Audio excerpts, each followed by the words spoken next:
मधुर स्वर लहरियों के साथ आज हम आपको मिलवा रहे हैं हमारे आज के मेहमान से। और कहने की ज़रूरत नहीं है कि आज के हमारे मेहमान कौन हैं। जो सुर आपको सुनाई दे रहे हैं वो गिटार पर छेड़े जा रहे हैं और जिन हाथों की उंगलियां इन्हें छेड़ रही हैं वो है हमारे अतुल गौतम जी।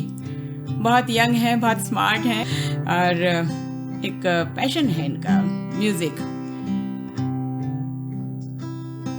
पहले इंजीनियर बनने का सोचा, लेकिन हमारे इंजीनियर अतुल टर्न हो गए म्यूज़िक की तरफ और फिर लगा उन्हें कि नहीं, वो मेरी मंजिल नहीं थी, मेरी मंजिल कुछ और है। तो बस इस बात को हम आगे बढ़ाएंगे और बहुत सी बातें करेंगे आपके साथ। तो मैं हूँ किरण अतुल के साथ और आप सभी श्रोताओं के बीच में ला रही हूँ हमारे आज के गिटारिस्ट, सिंगर और थोड़े थोड़े इंजीनियर को। बहुत बहुत स्वागत है अतुल जी आपका। Thank you so much Kiran ji, thank you so much इतने लवली इंट्रोडक्शन के लिए।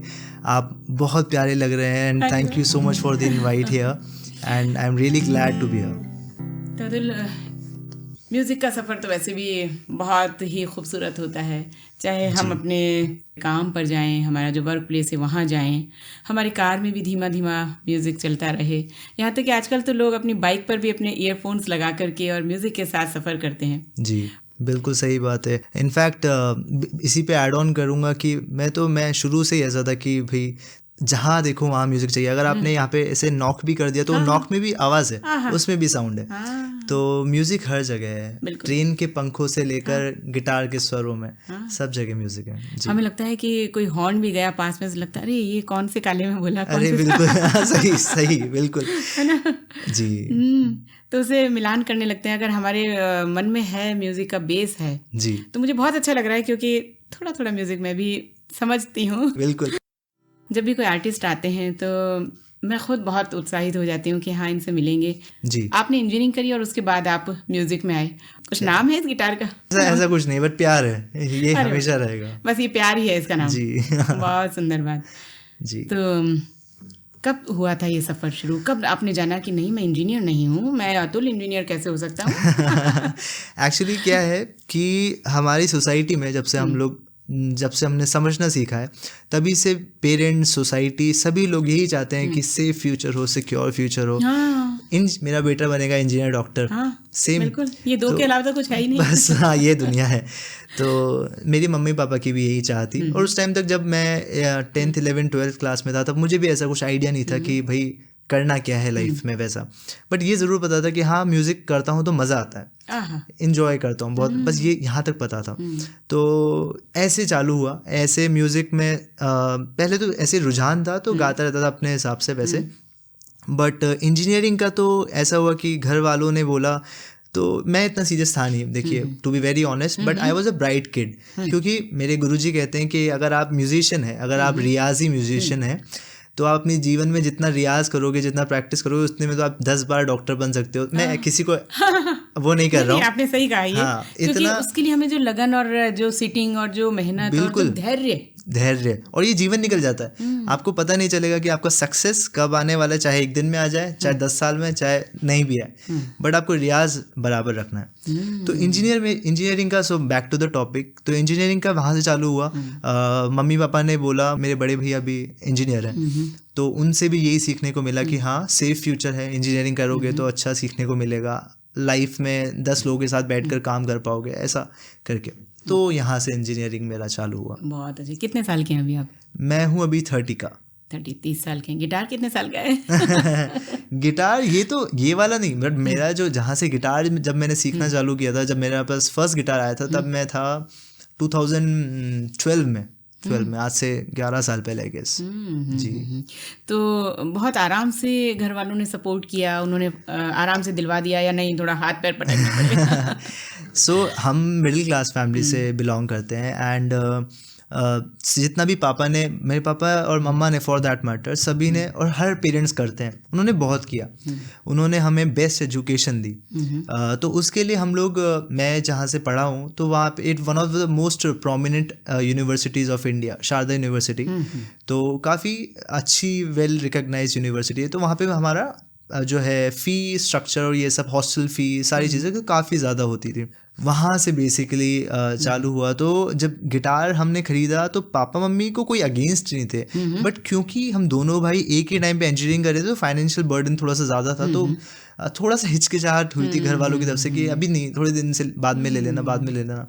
तो मुझे आज भी याद है जब मेरा फर्स्ट गिटार आया था, आई डोंट नो कि मुझे ये कहना चाहिए कि नहीं, बट जब मेरा फर्स्ट गिटार आया था तो मेरी मम्मा ने, मेरे भैया हैं, मेरे ताऊ जी के लड़के, उनसे मनी लेंड किया था कि भाई हम आपको वापस कर देंगे। तो मुझे याद है कि 5,000 रुपीज़ का मेरा फर्स्ट गिटार आया था, और आई एम ग्रेटफुल मेरी मम्मा के लिए, मेरे भैया के लिए, जिन्होंने पैसे दिए कि आज मैं 1.5 लाख का गिटार बजाता हूँ। क्या बात है। बस ये है, बड़ों का आशीर्वाद है, साथ वालों का प्रेम है, वैसा।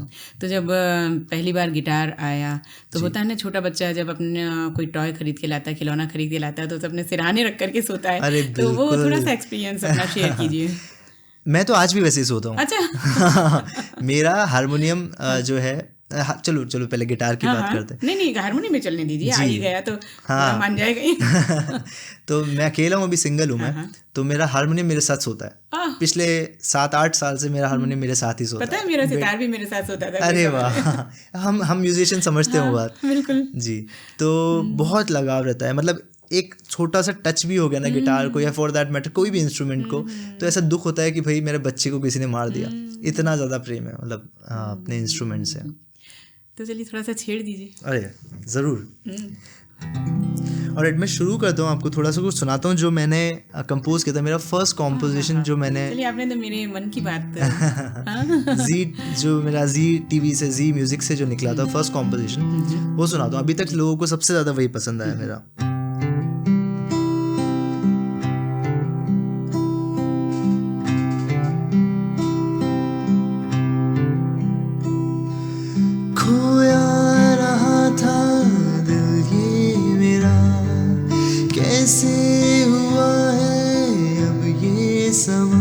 जाने क्यों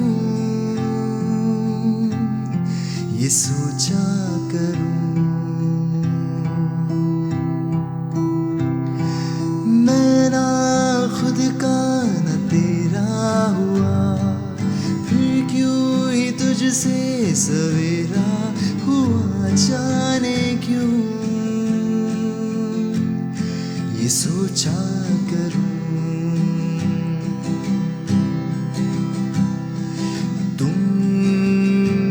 जो मुझे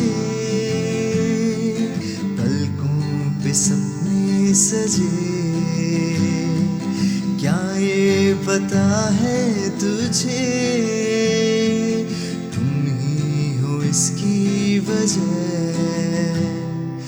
खोया रहा था दिल ये मेरा,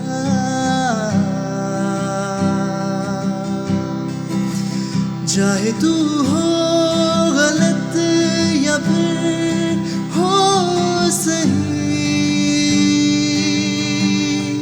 चलना मुझे है अब जहाँ तू वही, मेरी दुनिया में है तू ही बसी, चाहूँ किसी और को मैं अब नहीं,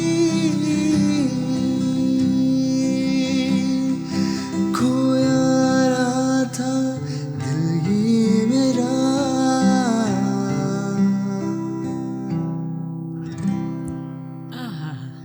बहुत सुंदर। Thank you so much, thank you सो आप मच। खोया रहा और मुझे लग रहा है मैं खो गई।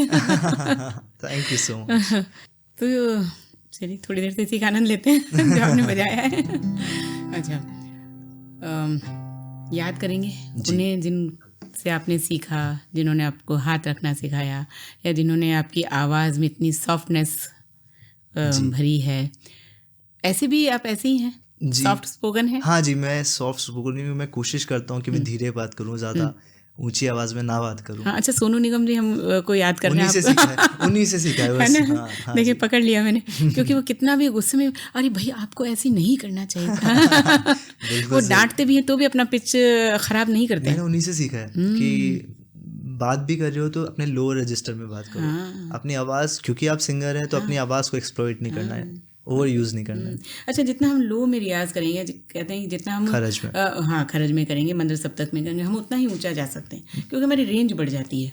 जी बिल्कुल सही बात है। आई मीन क्योंकि आप खरज में रियाज करते हो तो आपका जो वोकल मसल है वो एक्सपैंड होता है। तो जब वो एक्सपैंड होता है तो जब हायर जाओगे, आप जब ऊंचा गाने की कोशिश करोगे, वहाँ पे आपको कंफर्टेबली जा पाओगे। तो वैसा जी। तो गुरु जी को याद करेंगे, आप किन्होंने सिखाया है आपको? गुरु जी का सब कुछ है।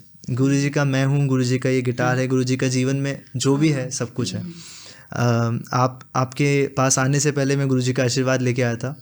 हालांकि मुझे वो अपने वो सो पहले मैं बता दूं मेरे गुरु जी कौन है। पंडित महेश चंद्र शर्मा जी। नाम लेते हुए भी ऐसा लगता है कि गुरु जी का नाम ले दिया। महेश चंद्र जी, गुरु जी आपके वही हैं जिन्होंने श्रेया जी को भी सिखाया है? जी जी बिल्कुल। उन्होंने श्रेया घोषाल को सिखाया है, उन्होंने क्षितिज तारे जी को सिखाया है, कोटा से हैं जो, उनको सिखाया, उन्होंने अतुल गौतम को सिखाया जो जी। तो जो भी है गुरु जी का ही है। मतलब शुरू से लेकर अभी और अभी जीवन में जितना भी म्यूज़िक करना है सब गुरु जी के आशीर्वाद से निकल रहा है। उन्होंने जिस तरीके का एजुकेशन हमको दिया है, फॉर दैट मैटर जितनी भी उनके स्टूडेंट्स हैं वो इतने लकी हैं। मैं आज ऑन एयर बोल रहा हूँ ये बात कि जो भी उनसे सीखते हैं, आप ये मान के चलिए कि आप अपनी जीवन का सबसे अच्छा पल, अपने सबसे अच्छा टाइम उनके साथ निकाल रहे हैं। अगर वो बहुत ही गुणी आदमी है। मतलब आपने उन्हें ढूंढा या उन्होंने आपको ढूंढ लिया? मैंने ढूंढा, मैं उनका पैर पकड़ लिए जाते से ही और उस टाइम पे बहुत छोटा था, मैं बच्चा था, जब मैं 11th 12th क्लास में था। तो जब मैं उनके पास गया तो मेरा बहुत ही स्टूपिड सा क्वेश्चन था कि गुरुजी कितने महीने में आ जाएगा? हाँ, ये सब पूछते हैं। ये जो स्टूपिड क्वेश्चन है वो हर न्यू कमर का होता है जी। मैं कितने दिन में सीख जाऊंगा? तो कहते हैं कि नहीं, आप इतने गुणी हैं कि आप घंटों में सीख जाएंगे। गुरुजी ने बोला कि बेटा ये महीनों का, दिन का, सालों का काम नहीं, इसमें बरस निकल जाएंगे, आपको पता भी नहीं चलेगा। और वही हुआ। आज म्यूज़िक करते हुए मुझे 12-13 साल हो गए, मे भी ज़्यादा। तो वही अभी तक भी सीखना है। और अब तो ऐसा लगता है कि जितना सीखो उतना कम, जीवन निकल जाएगा। जी। ये जो कला है उसमें यही रहता है कि हमें लगता है कि हम कितने दिन में सीख जाएंगे, कितने महीनों में, लेकिन जैसे हम उसमें जाते हैं तब हमें लगता है कि ये तो अथाह है समुद्र, और तब उसकी बारीकियां सीखने में मज़ा आने लगता है। आउटलाइन सीखने के बाद में जब उसमें हम कलाकारियाँ करते हैं, उसकी सजावट करते हैं, उसमें सौंदर्य डालते हैं, चाहे वो आवाज़ का सौंदर्य हो, चाहे वो कूंची का हो, चाहे वो शिल्प का हो, किसी भी तरह का हो, उसको जब सजावट के साथ में प्रस्तुत किया जाता है वो एक अलग होती है बात। अच्छा अतुल जी, अच्छा अतुल कहूँ मैं आपको? जी जी बिल्कुल बिल्कुल। हाँ, क्योंकि आप इतने छोटे हैं मुझसे कि आप प्रेम से जो बोलेंगे उसमें जी। तो क्योंकि आपने अभी गुरुजी का नाम लिया और वो क्लासिकल उनका बेस है जी। तो चाहे हम वेस्टर्न गाएं, चाहे हम बॉलीवुड गाएं, लेकिन एक क्लासिकल बेस होना बहुत ज़रूरी है। क्या सोचते हैं आप? अगर आप इंडियन म्यूज़िक गा रहे हैं, अगर आप बॉलीवुड म्यूज़िक भी गा रहे हैं तो क्लासिकल का होना बहुत ज़रूरी है। अगर आपने वेस्टर्न गाना है, अगर आप इंग्लिश गाने ज़्यादा पसंद करते हैं तो मैं कहूँगा उतना ज़रूरी नहीं है, बट सीखना इन जनरल सबसे ज़रूरी है। क्योंकि स्किल आपका तभी आएगा चाहे आप कितने भी टैलेंटेड हो। आप मान लो कि बहुत ही ज़्यादा टैलेंटेड, मैं श्रेया घोषाल इतनी टैलेंटेड थी कि जब वो गुरुजी जैसे हमें बताते हैं कि जब वो पहली बार गुरुजी के पास आई थी तो ऐसा लग रहा था कि रेडियो चल रहा है, इतना सुंदर गाती थी उस टाइम पे। लेकिन क्यों सीखा? इसलिए सीखा क्योंकि बोलते हैं ना हीरे को तराशने के लिए उसका पॉलिशिंग होना ज़रूरी है, सारी चीज़ें। बिल्कुल। तो गुरुजी ने वो करा है और सीखने का इतना ही इम्पोर्टेंस है जितना और किसी भी चीज़ का हो सकता है। आई मीन बहुत ज़रूरी है, बहुत ज़्यादा ज़रूरी है लर्निंग, चाहे वो क्लासिकल हो, चाहे वो वेस्टर्न हो, चाहे वो कुछ भी हो। जी। अच्छा, अभी हम जब माइक टेस्टिंग कर रहे थे तो आपने एक बंदिश गाई थी, बहुत खूबसूरत थी वो, या जो भी बंदिश आपके करीब हो, क्योंकि जब क्लासिकल का जिक्र चल गया है जी ज़रूर, तो मुझे लगता है सुन लेनी चाहिए। जी ज़रूर ज़रूर। अब मैं रियाज नहीं करके आया हूँ वैसे में। नहीं चलिए मैं अपना वन ऑफ माई फेवरेट बंदिश आपको सुनाता हूँ, गुरुजी की ही है, राग यमन में। बिल्कुल, अभी मैं उनको मैंने कहा था, जैसे ही आपने छेड़ा था मैंने कहा यमन राग में बंदिश है। जी।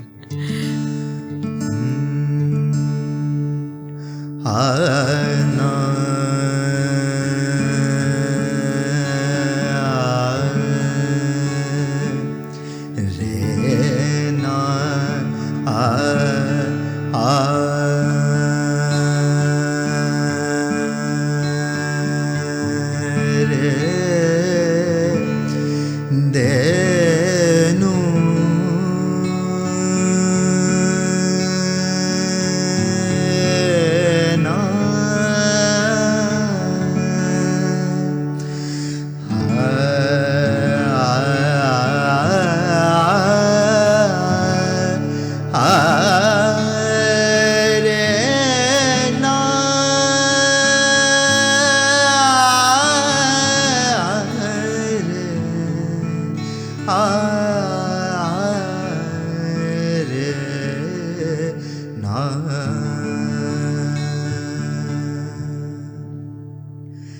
करम करो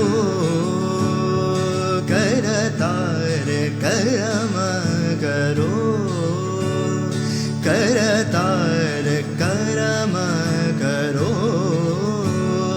करतार तुम पर वारी वारी वारी वारी तुम पर वारी गरीब नवाज करम करो करतार करो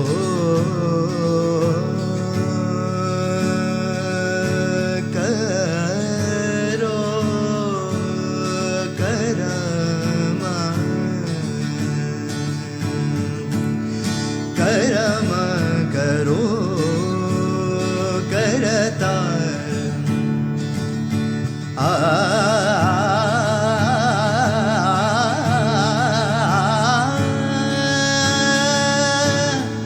करो करम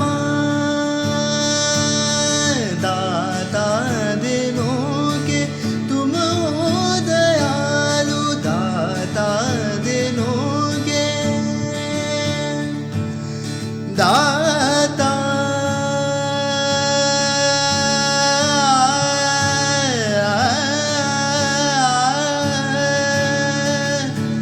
रहना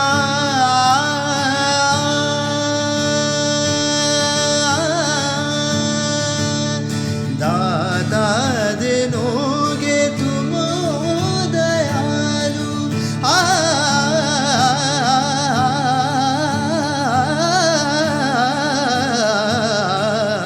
दाता दिनोगे तुम दयालु बख्श दी जो मोहे ज्ञान करम करो करतार करम करो करतार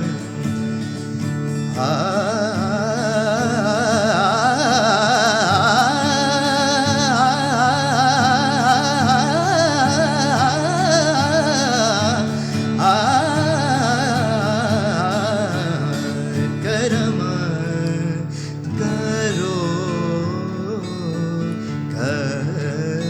करो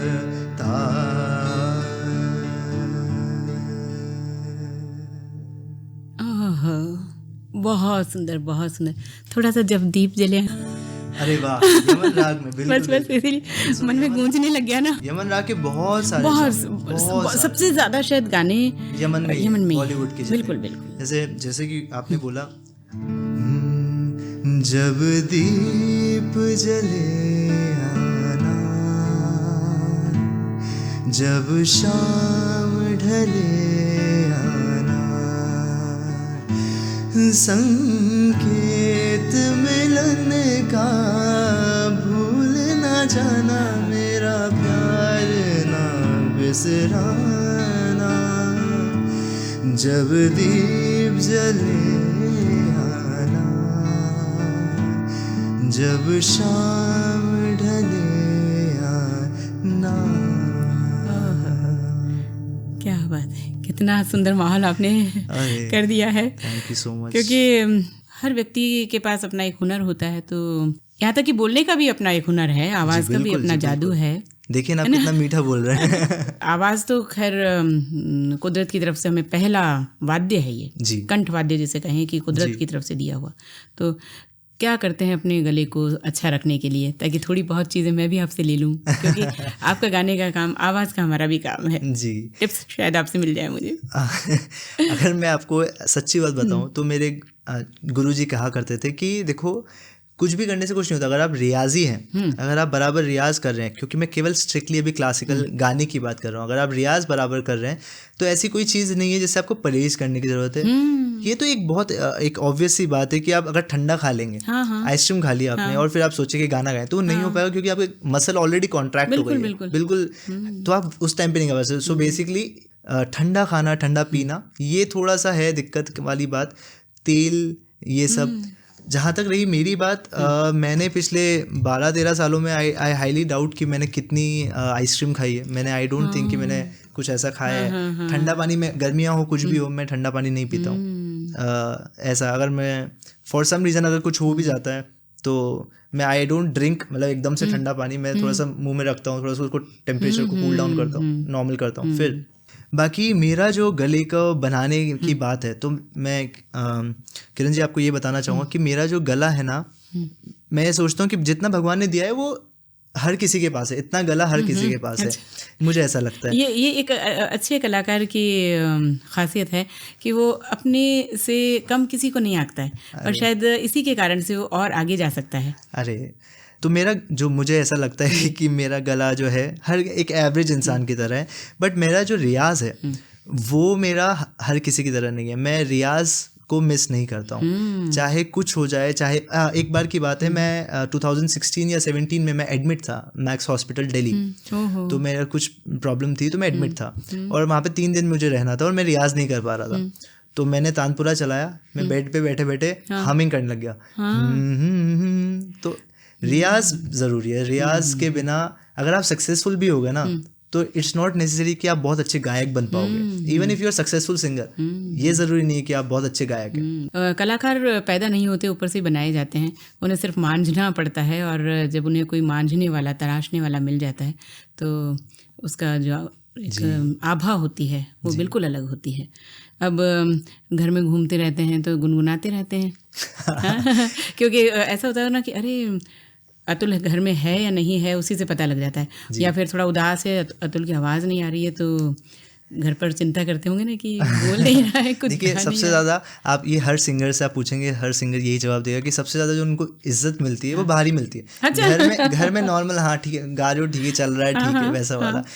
शुरू में बहुत, क्योंकि इतना गाना आता नहीं था तो क्लासिकल का ही रियाज करते थे, तो शुरू में इतना क्लासिकल भी नहीं आता था, तो जब गाते थे तो वही फटे बाज की तरह. तो घर वाले बहुत बोलते थे अरे तुम अलग रूम में जाओ, अगले जाके रियाज करो, ऐसे नहीं. तो बट वैसा है. बट मोर और लेस सबको अच्छा लगता है. आजकल तो हमारे घर में नया बेबी हुआ है, तो मैं उसको भी अभी 2-3 महीने की है, तो उनको भी मैं गाना म्यूजिक, मैं चाचा बना हूँ जी. मेरे बड़े भैया की हैं, तो मैं उनको भी म्यूजिक का एनवायरनमेंट देना चाहता हूँ, क्योंकि बहुत डिवाइन है. तो घर में ऐसा ही है कि कल मैंने आपका स्टेटस देखा था, तो आप उसमें उनको छोटे बच्चे को सुन, और वो इतनी तन्मयता से सुन भी रही है, तो लगा कि हाँ, अगर वाकई बच्चे को इसी तरह से शुरू से ही कुछ अच्छी ध्वनियों के साथ में उसको एक परवरिश दी जाए तो होनी चाहिए. चाहे या तो हम गाएं या उसके पास में ही सिरहानी कुछ अच्छा बजा दिया जाए, सुना दिया जाए, चला दिया जाए. जी बिल्कुल. म्यूजिक बहुत नेचुरल सोर्स है आपको, आपकी इंद्रियां जगाने के लिए आप ये कह सकते हैं कि आप छोटे से छोटा बच्चा भी उसको कनेक्ट करेगा, और जानवर भी कनेक्ट करेगा, और बड़े से बड़ा इंसान भी कनेक्ट करेगा. तो जी. अच्छा, अब ये तो बहुत अभी शुरुआत की बातें हुई हैं, और हमारा बहुत सा अभी जो प्रोग्राम है उसका एक हिस्सा निकल गया है. बहुत अच्छी बातचीत हुई आपके साथ, आपको जान भी लिया, समझ लिया, सुन लिया. अब यह है कि हर इंसान की अपनी एक मंजिल होती है. जी. क्या है? जैसे आपने कहा, ये तो यथा सागर है, इसमें बस तैरते जाना है, कोई मंजिल नहीं है. जो रास्ते में आएगा सबको हाथ दिल खोल के सब एक्सेप्ट करेंगे, बट सीखते रहना है. जीवन में ऐसा आना चाहिए. जब मैं म्यूजिक जॉब क्विट करके म्यूजिक के लिए निकला था, तो मुझसे सब लोग पूछते थे कि क्या करना चाहते हो, बॉलीवुड में सिंगर बनना चाहते हो, कि आप क्या करना चाहते हो बेसिकली. तो उस टाइम भी मेरा यही मानना था कि जब मैं अपने डेथ बेड पे हूँ, तो मैं ऐसा चाहता हूँ कि अगर मैं 4 गाने भी गाए हों तो ऐसे हों कि किसी की रूह टच हो जाए. मैं अगर कुछ हैप्पी सॉन्ग गा रहा हूँ तो कोई उदास है तो हंस दे, और कोई हंस रहा है तो मैं इतना सोल टच कर पाऊँ कि अगर मैं कोई सैड सॉन्ग गाता हूँ तो उसकी आंखों में नम हो जाए. तो मैं सोल टच करना चाहता हूँ. मेरी मंजिल नहीं है, मेरा सफ़र है. फिर भी इच्छा है कि हाँ बॉलीवुड सॉन्ग मिले. बॉलीवुड में देखिए, मतलब आए तो वेलकम. सो मैं अभी कर रहा हूँ, बॉलीवुड में काम कर रहा हूँ. मैंने अभी प्रीतम जी के साथ उनके स्टूडियो में काम करना चालू किया है as a composer, singer composer. और मैंने जैसे क्षितिज तारे हैं, उन्होंने ऑलरेडी वो बॉलीवुड में एस्टैब्लिश्ड हैं, तो उनके साथ भी मैंने काम किया. साधना सरगम जी के साथ काम किया है. तो प्रोसेस में है, बट मेरा मंजिल वो नहीं है. अच्छा, कंपोजर का क्या काम होता है? आपने कंपोजर बोला, सिंगर कम कंपोजर आप हैं जी. तो कंपोजर का क्या काम है? हर एक क्रिएटिव इंसान का काम है क्रिएट करना. तो कंपोजर को आप ये बोल सकते हैं कि वो क्रिएटर है. अच्छा. किसी भी गाने को, आज सोनू निगम ने कोई गाना गाया तो वो गाना सोनू निगम का नहीं है, गाना है जिन्होंने बनाया है, जिन्होंने लिखा है। बिल्कुल बिल्कुल। तो और सोनू निगम ने उसमें आत्मा डाल दी। इसको बात को एक तरीके से हम शुरू करते हैं कि कोई एक सॉन्ग है जी, वो जब पेपर पर है, लिखा हुआ है जी, शब्दों के रूप में है, वो स्थिर है, उसमें जान नहीं है, अभी आपने बोला आत्मा डलती है। जी, फिर जब वो रिलीज होता है उसमें बहुत सारे लोगों का काम होता है, एक बहुत बड़ी टीम होती है। आप किन किन के बारे में बता सकेंगे हमारे सुनने वालों को, वो जान सकें कि एक गीत को पेपर से कानों तक आने में कितनी मेहनत लगती है? जी, बहुत मेहनत लगती है, बहुत सारे लोग लगते हैं, जैसे आपने कहा। देखिए, सबसे पहले तो एक कंपोजर बैठता है और वो धुन बनाता है। अब धुन कुछ भी हो सकती है, मान लीजिए अभी मैं आपके सामने बैठ के बनाता हूँ, आपके ऊपर बनाऊँ, किरण जी के ऊपर। अरे वाह, क्या बात है। तरारारा, तरारारा, तरारारा, तरारारा, तरारारा, तरारारा, तरारारा, तरारारा। अब मैं आपके लिए कुछ लिखना चाहूँगा। मीठी आवाज़ तेरी है, कितनी सुंदर बातें हैं। अब ये मैंने आपके लिए, आपके सामने ऑन द स्पॉट।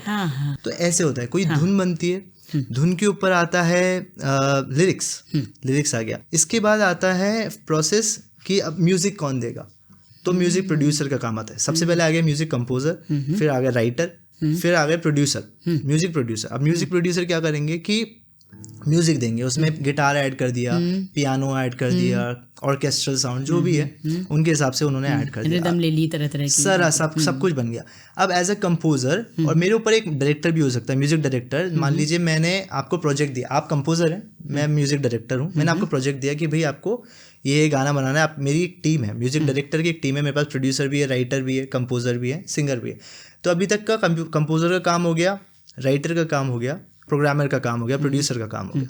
अब मेरा कॉल है कि भाई ये गाना सबसे अच्छा किसकी आवाज़ में लग रहा है। अरिजीत सिंह की आवाज़ में लग रहा है, अतुल की आवाज़ में लग रहा है, सोनू निगम की आवाज़ में लग रहा है। तो मैं उनको गवा के देखूंगा, अगर उनकी आवाज़ में सेट हो गया तो गाना उनका हो गया। तो ऐसे ये प्रोसेस है गाना बनने का, गवाने का। जब डबिंग हो जाती है फिर होता है, ये सब हो गया, रिकॉर्डिंग होगी, मान लो सोनू निगम ने गा दिया, उनकी रिकॉर्डिंग हो गई। इसके बाद जाता है वो मिक्सिंग मास्टरिंग फेज में।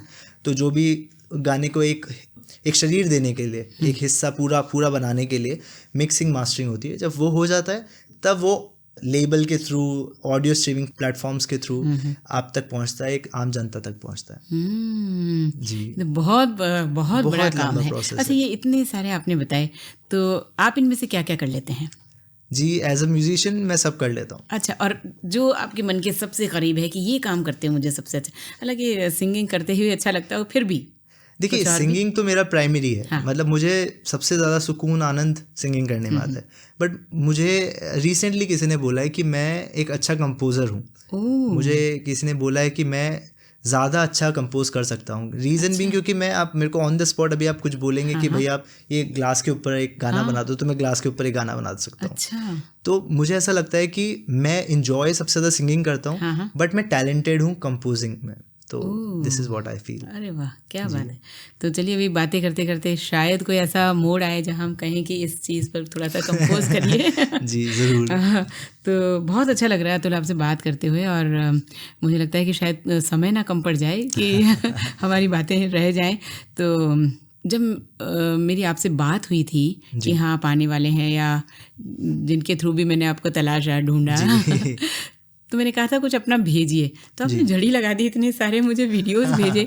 अब मैं ये सोचने लगी, इसमें जो वीडियो में जो व्यक्ति दिख रहा है वही अतुल है क्या? फिर बाद में मुझे मालूम पड़ गया कि हाँ अतुल ही है। तो बहुत खूबसूरत है आप, एक तो मतलब खूबसूरत अक्सर क्या कहना चाहिए, हाँ एक महिला के लिए कहा जाता है, लेकिन हाँ मतलब बहुत चार्मिंग है आप। थैंक यू सो मच, आपका प्यार है, थैंक यू सो मच। तो आप जितने अच्छे सामने से हैं, जितनी स्वीट आपकी वॉइस है, उससे भी ज़्यादा अच्छा आप अभिनय करते हैं। तो ये क्या, ये कहाँ से आपको पता लगा कि बचपन से ही, बचपन ड्रामा फुल किया है मैंने, बचपन से ही बहुत नॉटी रहा था मैं। खास तौर से मेरा बचपन बहुत ऐसा नॉटीनेस में निकला है। तो ड्रामा कभी किसी को हंसाते हुए को छेड़ दिया, अभी भी करता हूँ मैं, वो तो प्रैंक्स वगैरह वो सब। तो आई थिंक वो एक्टिंग बाय डिफॉल्ट अंदर से आया है। हाँ जी। अच्छा, तो ये जो वीडियो शूट किया जाता है गानों के बाद में, इसका भी थोड़ा सा बताइए कि क्योंकि जितनी मेहनत हमें गाने में लगे उससे भी कहीं ज़्यादा शायद उसमें बहुत लगती ज़्यादा, होगी, क्योंकि इसमें रीटेक बहुत ज़्यादा है। रीटेक के लिए रीटेक म्यूज़िक में भी बहुत ज़्यादा है, जी। लेकिन जो हमारा विजुअल होता है उसके रीटेक के लिए फिर से आपको मेकअप को टचिंग करना पड़ता है, जी। या फिर उसे कहीं पोज लेना पड़ता है, या उसे फिर से किसी जो हमारा जो लोकेशन है वहाँ तक जाना पड़ता है। जी। लोकेशन ख़राब हो गई, करते करते अंधेरा हो गया, या बारिश आ गई, या उस वक्त, तो ये सब, ये इसका थोड़ा एक्सपीरियंस बताइए कि ये क्या है। जी, तो ये वीडियो सिनेमाटोग्राफी है, ये पूरा एक प्रोसेस है। जैसे भी मैंने आपको म्यूज़िक का बताया, सिमिलरली ये अलग डिपार्टमेंट है, इसका पूरा एक प्रोसेस है, शुरू से लेकर एंड तक। सबसे पहला जो प्रोसेस में आता है ना, वो आता है कि भाई स्टोरी लाइन क्या है, कि भाई आपने गाना बना लिया, आपने सैड गाना बनाया, तो सैड गाने पे क्या, देखो दो चीज़ें, एक तो आप मूवीज़ में गाने दे रहे हैं और एक तो आप इंडिपेंडेंटली गाने वीडियो शूट करना चाहते हैं। मूवीज़ में दे रहे हैं तो आपको पहले से ब्रीफ मिल जाता है कि भाई यहाँ पे लड़की लड़के से जुदा हो रही है और आपको इसके ऊपर गाना बनाना है, तो आपके पास सब कुछ स्टोरी लाइन है, आपके पास स्क्रिप्ट तैयार है। अगर आप इंडिपेंडेंटली कर रहे हैं तो आपने कोई गाना बनाया है, तो आपको विजुअलाइज करना पड़ेगा कि ये गाना सबसे ज़्यादा जा किसके ऊपर रहा है, कौन सी स्टोरी लाइन ऐसी होगी जिसके ऊपर ये गाना जाएगा। तो एक बार वो स्टोरी लाइन बन गई, उसके बाद स्क्रिप्ट बनती है, स्टोरी बोर्ड बनता है कि भाई पहला सीन ऐसा, दूसरा सीन ऐसे, ऐसे पूरा स्क्रिप्ट बनता है। ये बन गया। उसके बाद जब आप लोकेशन पे पहुंचते हैं तो वहाँ पे भी अलग 10-10 तरह की प्रॉब्लम आती है, जो कि एक डायरेक्टर का काम है, वीडियो डायरेक्टर का काम है कि वो पहले से कंसिडर करके चले।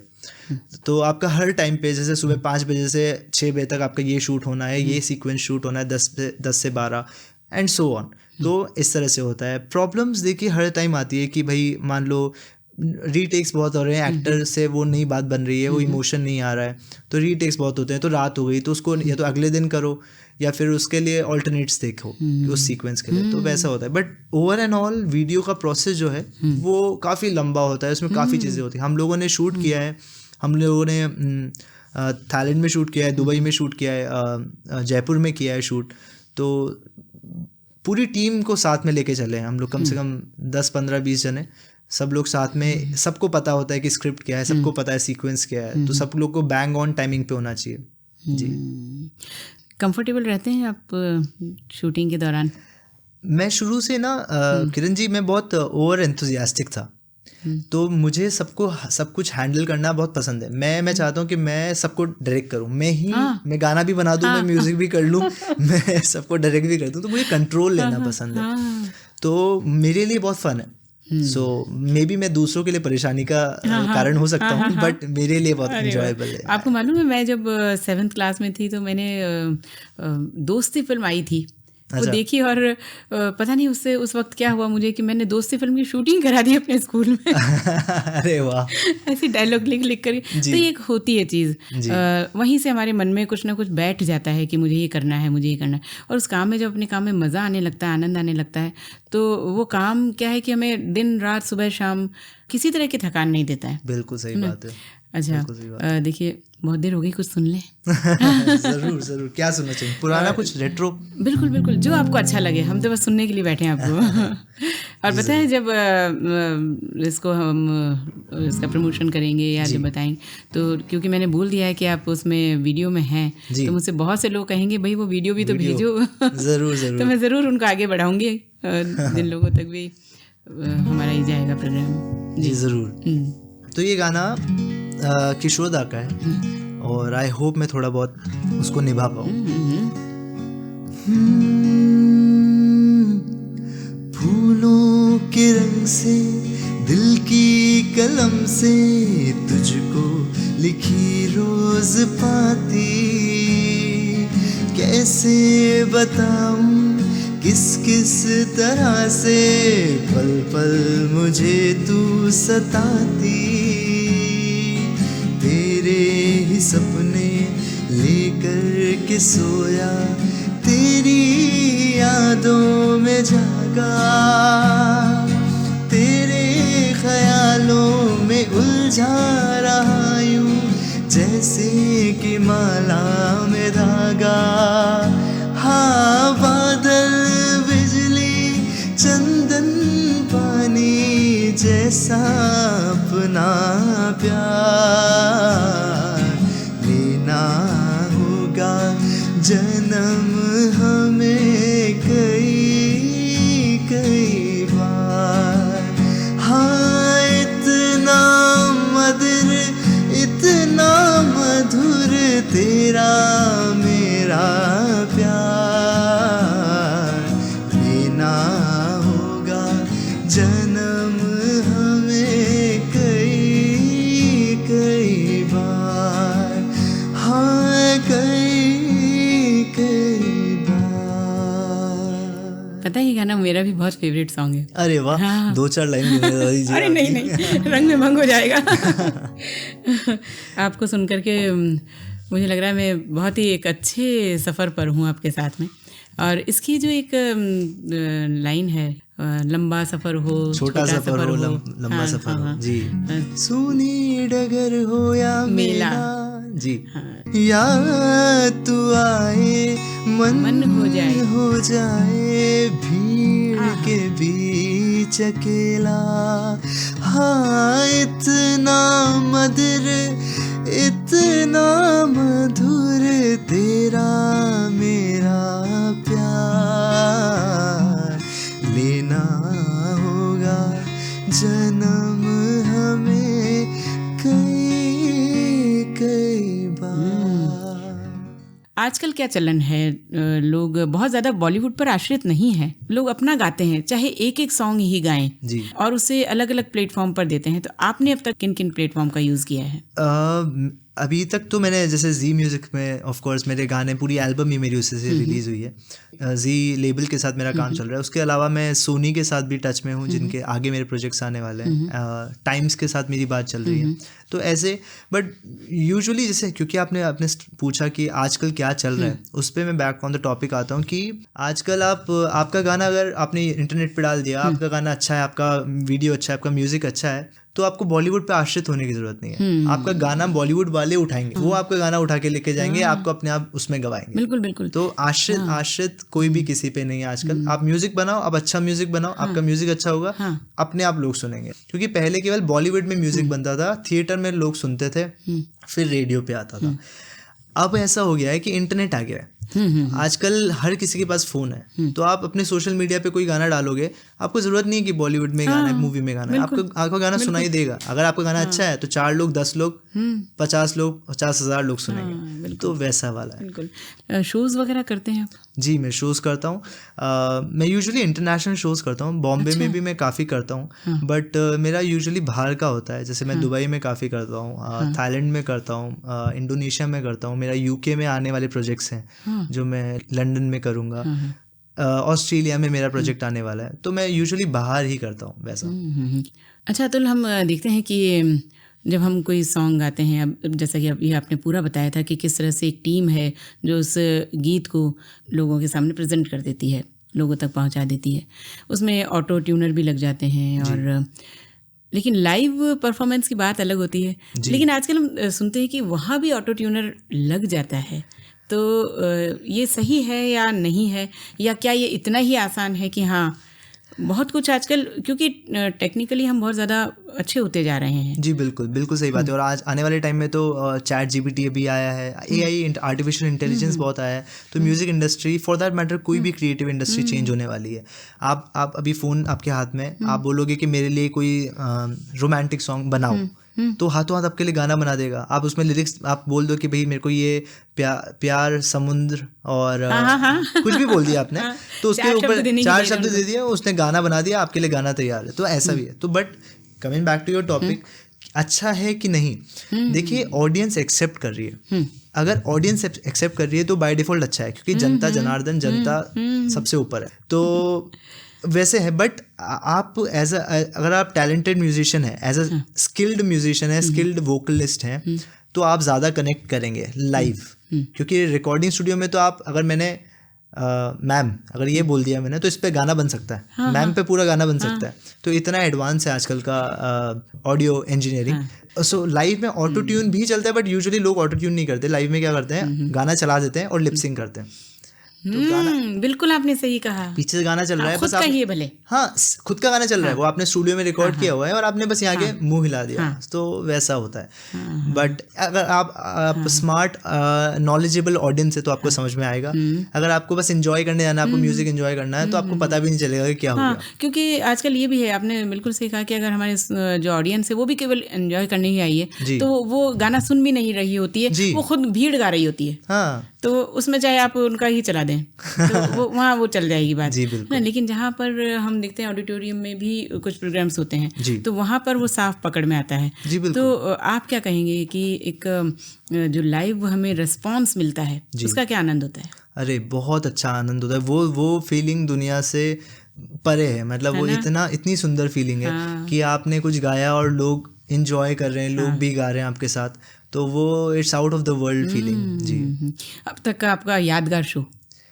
यादगार शो मेरा, ऐसे मेरे सारे शोज बहुत अच्छे रहे हैं, बहुत अच्छे। एक्चुअली क्या होता है ना, अगर मेरे सामने 4 लोग हैं या 400 लोग हैं या 4000 लोग हैं, अगर एक इंसान भी इंजॉय कर रहा है तो इट्स फुलफिलिंग फॉर मी। फिर कुछ सुनना चाहेंगे? हाँ, अरे वाह। क्योंकि अगर सुनेंगे नहीं तो लोग मुझे माफ नहीं करेंगे। मैं आपको थोड़ा सा आज का अच्छा गाना सुनाता हूँ, आज का जो चलता है, आजकल के जो यंग लोग हैं जिनको पसंद है। I found a love for me, darling, just dive right in, follow my lead. Well, I found a girl, beautiful and sweet. I never knew you were the someone waiting for me. देखा हजारों दफा आपको, फिर बेकरारी कैसी है, संभाले संभलता नहीं ये दिल, कुछ आप में बात ऐसी, तुमसे मिलके ऐसा लगा, तुमसे मिलके अरमा हुए पूरे दिल के, ओ मेरी जाने वफा, 'cause we were just kids when we fell in love, not knowing what it was. I will not give you up this time, darling, just hold my hand, be my girl, I'll be your man. I've seen my future in your eyes, baby. Perfect जी, बिल्कुल। By Ed Sheeran. Ed Sheeran ji, Ed Sheeran. मैं आपको ये बता दूं, एक अच्छा मज़ेदार किस्सा बताता हूँ। हाँ हाँ। जब मैं इंजीनियरिंग कर लिया मैंने, मैं जॉब करने लग चुका था, तब मेरा किसी रियलिटी शो में हो गया था। हाँ हाँ। तो मैं अच्छा, मेरा अगला क्वेश्चन यही था आपसे, आपने मेरा क्वेश्चन ले लिया अतुल। मैं क्वेश्चन में फिर से आएंगे। नहीं, आप इसे कंटिन्यू करिए क्योंकि निकल गया ये, चलने दीजिए उसे। जी। तो मेरा किसी रियलिटी शो में हुआ था, तो उसमें मैं टॉप 30, टॉप 100 में कुछ में मैं रह गया था। अच्छा। और उस टाइम पे मैं जॉब कर रहा था, मैं मेरा कॉर्पोरेट में MNC में मैं काम करता था। तो मैं कोटा में था, तो मैं अपने घर वालों से बोला कि मुझे जॉब क्विट करना है, मुझे म्यूज़िक करना है, मुझे अपना जो करियर है वो म्यूज़िक में आगे फॉरवर्ड करना है। तो मेरे पापा मेरे से बड़े नाराज़ हुए थे उस टाइम पे कि सेफ्टी है जॉब में, आप म्यूज़िक साथ में करते रहो एंड एवरीथिंग, जो नॉर्मल कोई भी पेरेंट बोलेंगे। तो वैसा हुआ। तो मैं बहुत बहुत अपने आप से परेशान था, नाराज़ हो गया था खुद से, अपने पेरेंट्स से भी बहुत काफ़ी नाराज़ था मैं।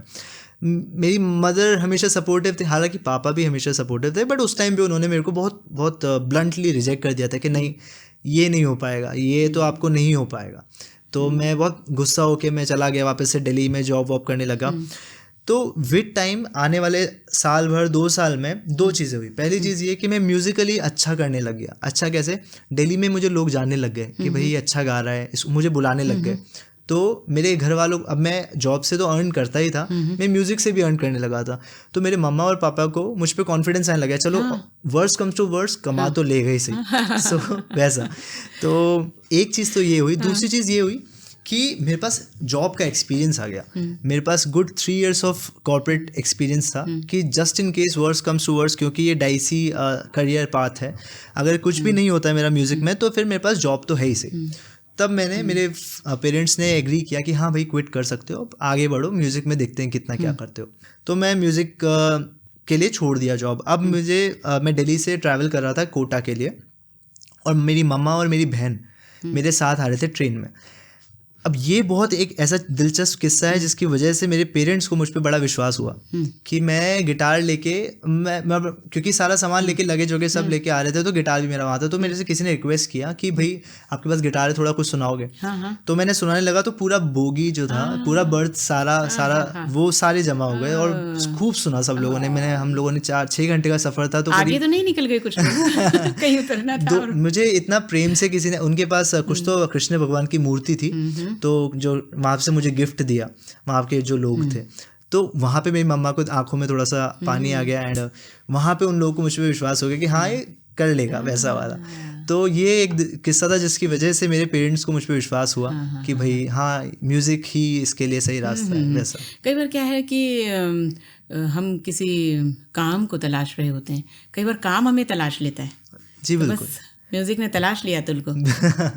जी अच्छा, अतुल से अतुलनीय हो जाएंगे अब कुछ समय में। नाम भी ना बड़ा अच्छा सा है, एकदम जुबान पर चढ़ने वाला। बिल्कुल, क्योंकि नाम तो उन्हीं का रखा हुआ है जी। अच्छा, भाग करके कहाँ गए थे? दिल्ली गए थे, बॉम्बे गए थे, या कहीं और गए थे? कोटा से भाग करके? कोटा से भाग करके बल्कि ऐसा हुआ था कि मैं कोटा भाग के आता था। अच्छा, मैं कहीं पे भी जाऊँ मैं कोटा भाग के आता था। ऐसे आता था क्योंकि गुरुजी यहाँ पे थे ना, वो कड़ी ऐसे थे कि जिनकी वजह से मैंने, हाँ मैं आपको बताता हूँ ये कि जब मैं दिल्ली में कॉलेज किया तो 2011 की बात है। तो जैसे कि मैंने बताया कि मेरे बड़े भैया भी कॉलेज कर रहे थे, मैं भी कॉलेज कर रहा था, तो फाइनेंशियल फैमिली पे काफ़ी वो आ गया था कि भाई प्राइवेट यूनिवर्सिटीज़ हैं, खूब सारा फ़ी वगैरह है, सारी चीज़ें। तो अब मुझे ट्रैवल तो करना ही है, गुरुजी के पास तो आना ही है सीखने। तो मेरे फादर जो है, मेरे पापा, वो एक फिक्स, सबका बच्चों को एक फिक्स अमाउंट देते हैं कि बेटा इसमें आपको वैसे महीना निकालना है। अब वो महीना उनको थोड़ी पता है कि मैं इतना ट्रैवलिंग करने वाला हूँ। तो मैं हर हफ्ते कोटा आता था, हर हफ्ते, every week without a miss.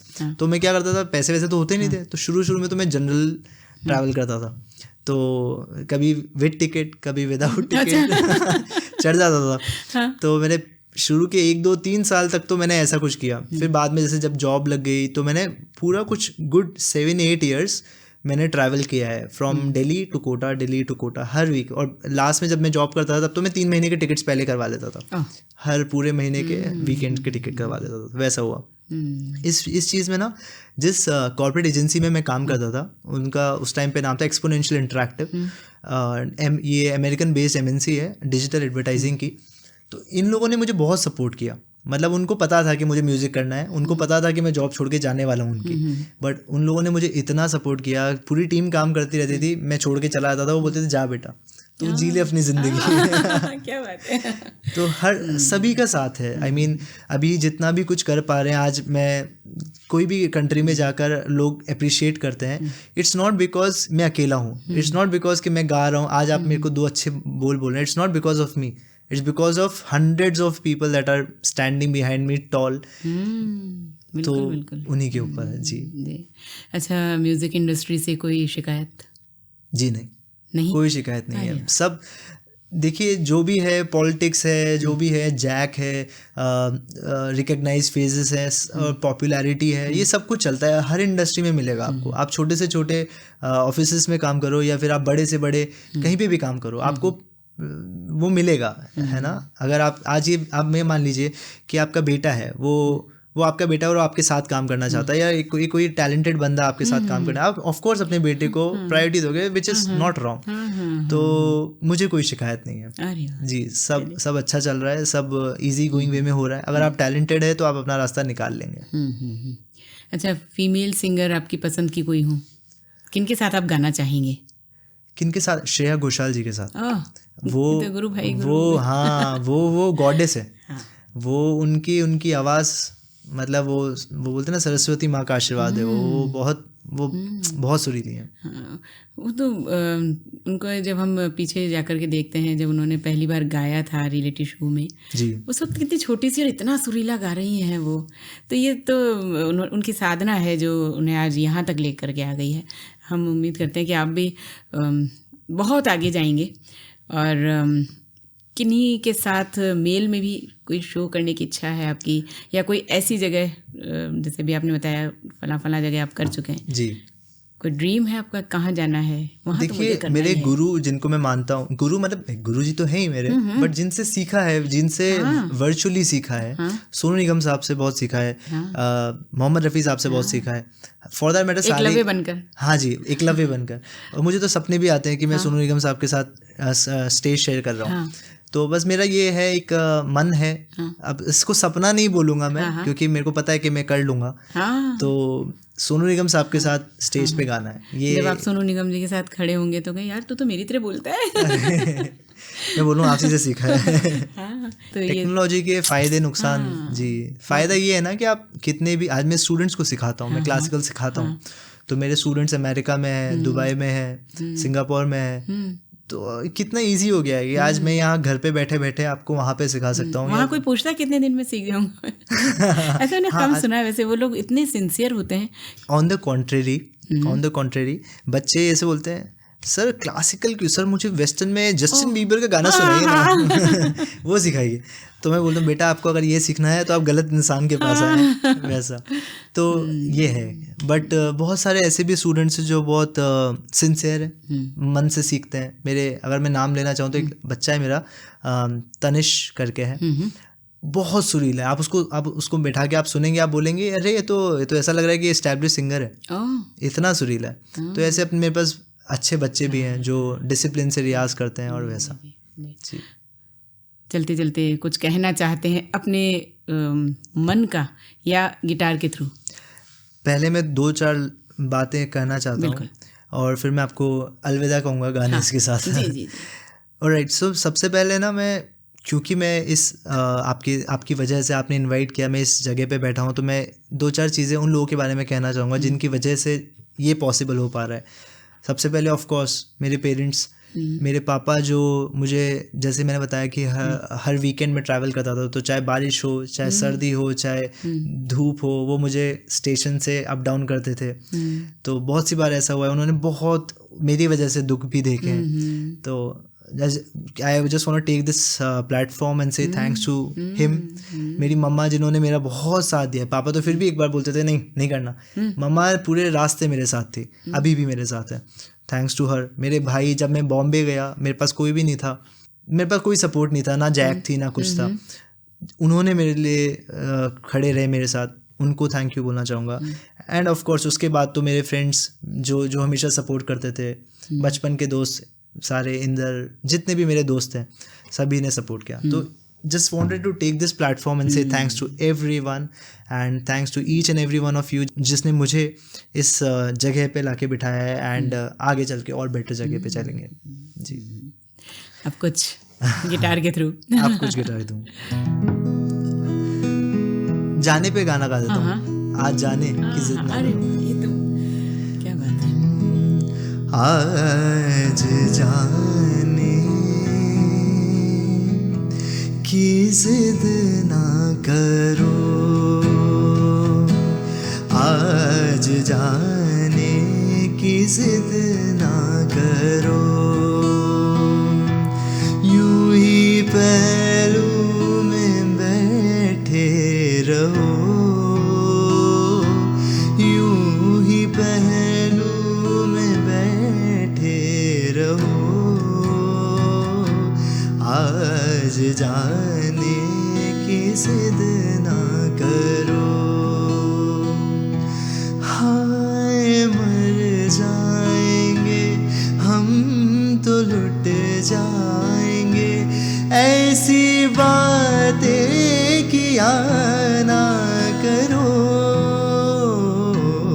आज जाने की जिद ना करो, आज जाने की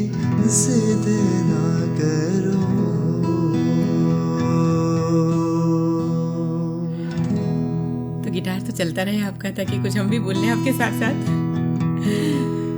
आज जाने की जिद ना करो। हमने तो कहा था कि आप अपने मन का बोलें, आपने तो हमारे मन का कह दिया। एक आर्टिस्ट का काम होता है कि ऑडियंस के मन पर पड़े। बिल्कुल बिल्कुल। तो हमने बिल्कुल सही कहा कि हम यही चाह रहे हैं कि आज जाने की जिद ना करो, लेकिन समय जो है वो इतनी हमें अनुमति नहीं दे रहा है। लेकिन चलते चलते हम शेर कहेंगे आपके लिए कि मेहरबा हो के बुला लेना, मेहरबा हो के बुला लेना मुझे, चाहे जिस वक्त, मैं कोई गुजरा वक्त तो नहीं जो फिर ना सकूं। अरे क्या बात है, वाह क्या बात है। तो बस हम आपको जल्द ही बुलाएंगे।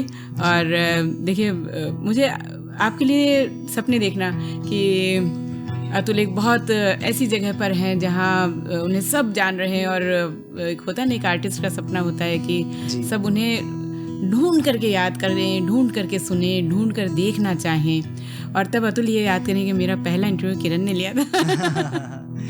तो मुझे सोच करके भी इतना आनंद आ रहा है, और एक बहुत ही अंदर से अच्छी फीलिंग आ रही है। तो मैं आपके उज्जवल भविष्य के लिए शुभकामना करती हूँ, और बहुत ऊंचाइयों तक जाएं आप। और जितने विनम्र आज हैं, जब आपको बहुत कुछ हासिल हो जाए तब भी आप ऐसे ही रहें, ऐसे ही रहें, मतलब एक कलाकार ही रहें।